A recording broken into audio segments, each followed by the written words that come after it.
at Aaron Rodgers, where does he rank on your MVP list this season? It's tough because obviously the way he's played in the last 3 weeks, he should rank high. He's really my comeback player of the year, if you want to be honest. I mean, he played terribly the first half, and now he's playing fantastically. I still think quarterback-wise, he's behind Tom Brady. He's behind Matt Ryan, probably behind Derek Carr too, but he's up there in the top 10.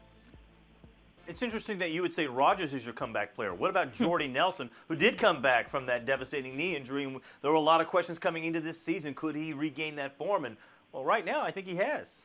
Yeah, it's a little cheeky. I don't think you can give someone comeback player for their in-season adjustments. But Jordy Nelson, 1,000%, because when you remember last year and so many of the struggles the Packers had offensively, everyone was saying, well, wait until they have Jordy back. That's why Aaron Rodgers isn't clicking. Well, Jordy's back, and they're clicking and looking like the danger set that they are. So to me, that just kind of defines what the comeback player of the year should be. Jordy Nelson, who Michael has touted as a top 5 receiver when healthy. That's right. So a few I think that's a good yeah. Thank you, Emily. See, there you go, the validation. Now, a few of the Vikings defenders apparently just disregarded the game plan, thinking they could take care of business against Jordy Nelson. What was behind that move? What went on there?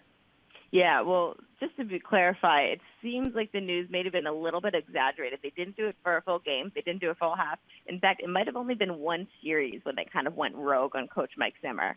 And Mike Zimmer pulled the defenders aside, especially the defensive backs, kind of adjusted them and said, what the heck are you guys doing? This isn't the way they play, and they fixed it.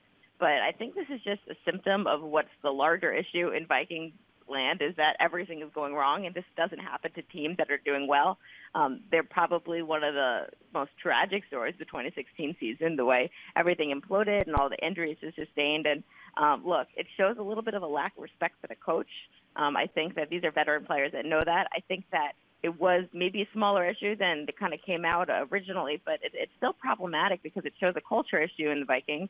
And I think one of the reasons that they were able to do so well after Teddy Bridgewater went down, after they left Adrian Peterson, is because of the culture there. And this shows that maybe there were some frustrations boiling over end of season when things just kept down, spiraling out of control.